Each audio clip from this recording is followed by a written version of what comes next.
There's no better feeling than beating a kid, especially if you're a London system player.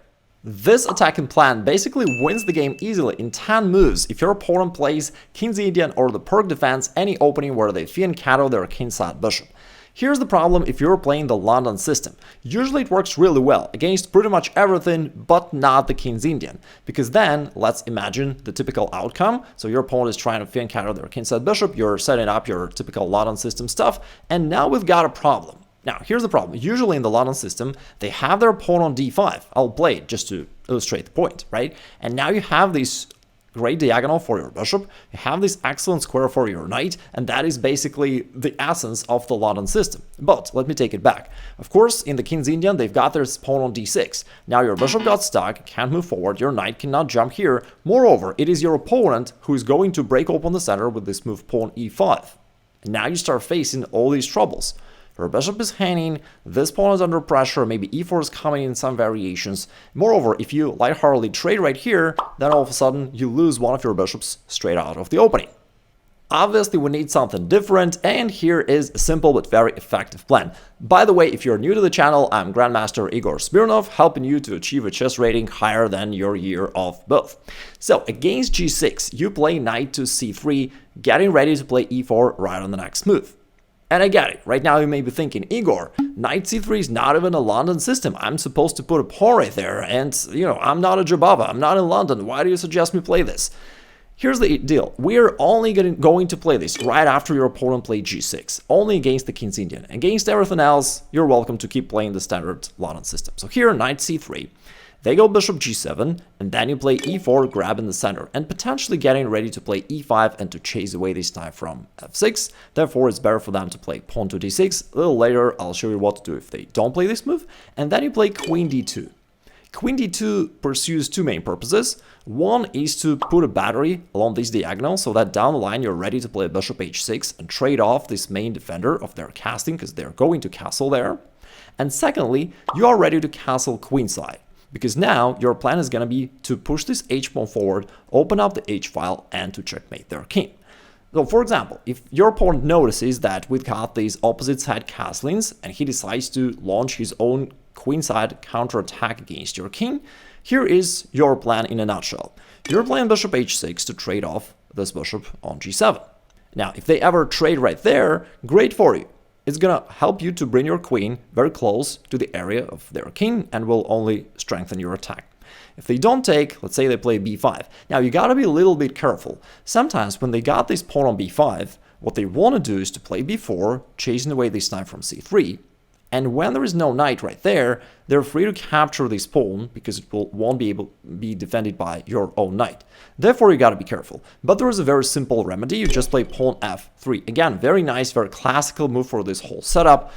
It does a bunch of good things for you. First off, solidifies this pawn, just in case, so that he can't ever capture it.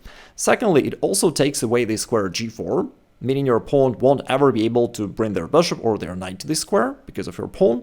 And lastly, it also prepares potentially the move g4, so that if you want to chuck these pawns on the king side, this move is going to help you to play g4, which is nice and useful. Now, let's imagine your opponent continues this pawn assault on the queen side, you retreat your knight, and then he keeps going, and then you start doing the similar thing. You start h4, you want to play h5, and open up the h-file, that is your plan. Let's say they go a4 or anything else, your plan remains to be the same no matter what. That's the beauty of this setup. You play h5, and for example, they can decide to take this pawn. Taken by their pawn is obvious, the bad is going to totally open up their king, but if they take with the knight, then you've got these little nice tactics. You sacrifice a rook right there on h5, disrupting their casting, then you bring your queen forward, and thanks to this pin, you are actually winning the game. There's no way for them, after whatever they do, you're going to capture queen takes g7 with a checkmate. The plan is very simple, yet super effective. By the way, I post similar short but useful stuff on my Instagram page, GM Igor Smirnov, and if you use Instagram, you can find me there and we can be friends on Instagram. There are a few important notes and tricks that your opponent may try against you, so you gotta be careful. First off, what if they don't take this pawn on h5, because in that case you easily win? What if instead they try to launch their own queenside attack? For example, they play pawn to a3. What do you do then? Well, in this case, obviously you wish to keep the position around your king closed, so you play pawn b3, and now it's actually completely great for you, because now the situation is totally closed, your king is absolutely safe, and then you're gonna launch your own attack. Another try of your opponent, which is actually a lot more dangerous, is then pushing this pawn to b3, because now it hits your both pawns right here, and now it's quite difficult for you to keep the position closed. But there is still a way. You gotta capture with this pawn first, and then be careful. Obviously, you do not want to take right here. That would be a big mistake, because that would allow their rook to infiltrate and start attacking you. Instead, just play a3 and keep the position closed once again.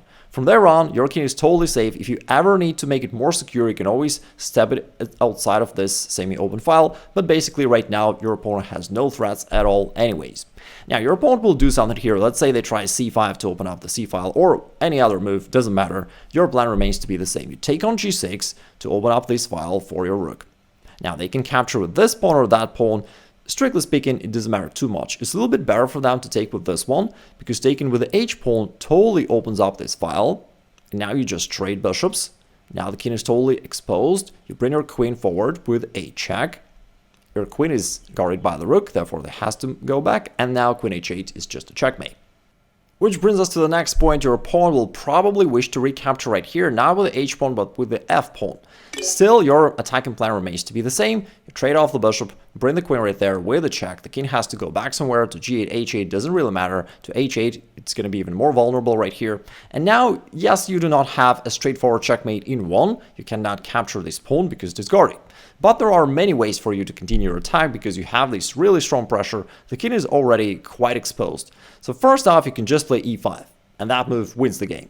Because once the knight moves away, you're free to capture this pawn with a checkmate. After the trade on e5, it's not going to help for them because not only the knight is hanging, but also their queen. So that's pretty cool. This is one way. The other way, which is also pretty common, is to play knight f4 and then to sack the knight right here. I'm just showing you different attacking patterns because your opponent may play something else. And the whole point is not to memorize these variations. There's no sense because, you just have the standard attacking plan. So I wanted you to comprehend it and then you'll be able to execute it no matter what your opponent does. So knight f4 threatens to capture right here. And after your opponent plays whatever, you could take right here. So basically, if the pawn captures, queen takes, that's going to be a checkmate. And if you can visualize all of these arrows, you can feel yourself like Nakamura for a second. Besides that, you can play a bishop c4 check, also throwing your bishop into the attack. And once the king moves, you've got this nice, cozy checkmate delivered by a knight. If you're familiar with the King's Indian, then you know that black's main setup here is actually to bring this knight either to c6 or to d7 and then to attack in the center with this pawn advancement. So let's say your pawn tries to execute that plan. They go knight c6. In this case, I recommend move pawn f3. We discussed it before. A number of benefits: solidify this pawn, control the square, getting ready to play g4. And then if your opponent plays e5, thinking that he does all the correct moves, there's always a bigger stockfish. After the trade, you then trade everything on d8, and the whole point of this trade is not just the exchange. The thing is, at the end of the day, they'll have to bring the knight backwards, and from there, the knight no longer guards this pawn on e5. Therefore, it turns out that this move pawn e5 was basically just a blunder of a pawn. Now you snatch it, also you hit this other pawn on c7, and you got a winning endgame.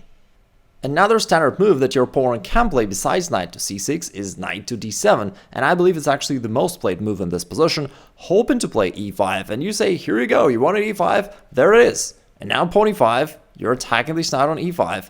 Notice that he has no good squares to go to because your knight controls all the central squares. Your opponent will usually progress from bad to worse. They're going to trade on e5, which is really great for you. Now you also have this battery, and you put significant pressure across the d-file. Plus, right now, they gotta do something about the knight. They'll usually go to h5, trying to hit your bishop from here, but that's not a problem because you were going to play there anyways. That's part of your plan. And now something like g4 is coming. Notice that the knight is almost trapped right there. After whatever they do, e6 is the most played move. You can still go g4. Notice this knight has nowhere to go. The only way to save it would be for them to trade on h6, which is nice for you as always because it allows you to have your queen closer. The knight still needs to move. That's the only available square. And then you just play knight f3, g5, queen takes h7. Now it's very simple, but there's nothing they can do. So after whatever they do, knight g5, queen takes h7 mate. It's very simple, I know, but that is it. That's the beauty of this plan. Actually, I recorded a video about this variation a few years ago, and you guys asked me some question in comments, so let me answer them. First off, your opponent cannot easily take this pawn on e5 with their knight because of the knight is being down to the queen. Secondly, if your opponent captures this pawn on e5 right here, do not take this rook on f8. We do not want this high-calorie rook, because they've got some counter tricks with bishop f4, comes out of nowhere, but quite annoying. Instead, there are many ways for you to deliver your attack here. I think the easiest is just to develop a knight. And that already comes with a number of threats. So first off, knight takes e5 is coming. And that is not just an exchange, because again, after that, they cannot recapture. I'll play some random move by black just to illustrate. If we trade everything, there's queen to d8. And notice that the queen is guarded, therefore you just win the game on the spot. So knight takes e5 is actually a threat. Also, this pressure is annoying. Potentially, you can still snatch this rook down the line somewhere in the future. g4 is still coming, this terror plan, g4 kicking this knight away, then h4, h5. Your main plan of this whole system to checkmate the king is still perfectly available. So you just have so many threats that unless your opponent's got all latest brain updates, there's really no chance for them to survive here.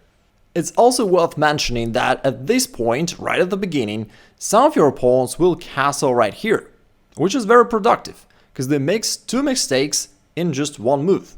Now, first off, they castle too early.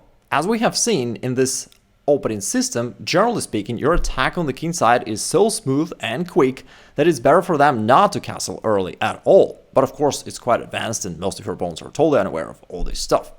Secondly, by not playing d6 early, they allow you to push e5, and now this knight is in trouble. Because think about this, where can it go? It can go to these central squares because your knight controls them. It can't go to g4 because of your queen.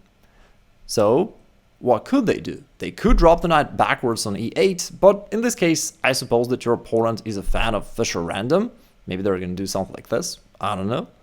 Maybe if they go knight to h5 to hit your bishop, then temporarily, that's a nice thing for them. But once your bishop drops back, the issue with this knight is it has no way out.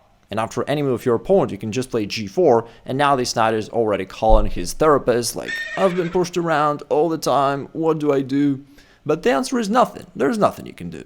So now, again, whatever they do, they trade on e5, you can recapture. This knight still has nowhere to go.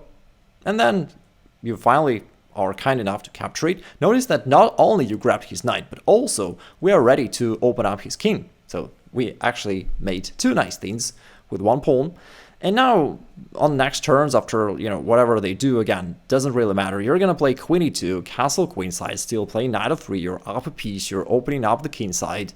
And if you can't win even after that, then you'd better check out my free masterclass up there that I recorded right for you.